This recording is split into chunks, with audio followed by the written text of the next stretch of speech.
હાલો મિત્રો, આજે છે રવિવાર એટલે કે રજાનો દિવસ અને રજાના દિવસે એટલે કે આપણે આજે રવિવારે બનાવશું સરસ મજાનું ડેઝર્ટ। આમ તો આ વાનગી છે એ મારી ફેવરિટ છે ને તમારી પણ છે, એટલે તમે આ જોઈને જ ગેસ કરી લેશો કે શું બની રહ્યું છે। તમને હું જાજા ક્યુમાં નહીં નાખું, બનાવી રહ્યો છું ગાજરનો હલવો।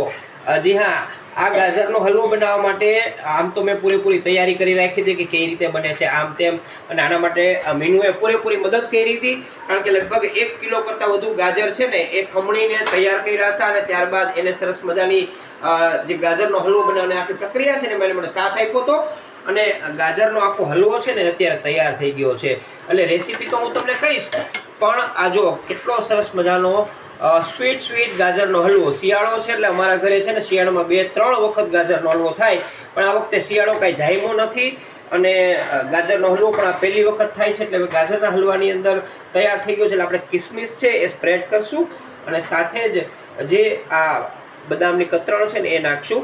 એટલે તમે જુઓ અને જોઈને જ તમને એમ થઈ જશે કે ના, શું શાનદાર જોરદાર આ ગાજરનો હલવો તૈયાર થયો છે। 2 કિલો જેટલા આ ગાજર હતા તેને ખમણી તેનું સરસ મજાનું ખમણ તૈયાર કરવામાં આવ્યું હતું, ને ત્યારબાદ તેને આ જે કઢાઈ છે ને એની અંદર દૂધ નાખીને એટલે કે મિલ્ક અને ઘી નાખીને સરસ રીતે એને સાંતળવામાં આવ્યું હતું। ત્યારબાદ તેને પકાવવામાં આવ્યું હતું, એકદમ સરસ રીતે માવા જેવા આ ગાજરના જે છીણ છે ને થઈ ગયું ને તૈયાર।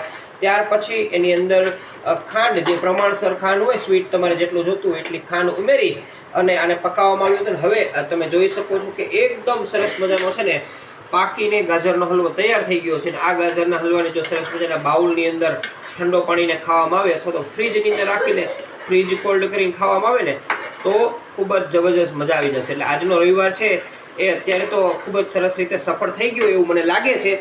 તો તમારો રવિવાર કેવો રહ્યો છે, કેવો જવાનો છે અથવા તો જઈ રહ્યો છે, મને કહેજો કોમેન્ટ કરીને।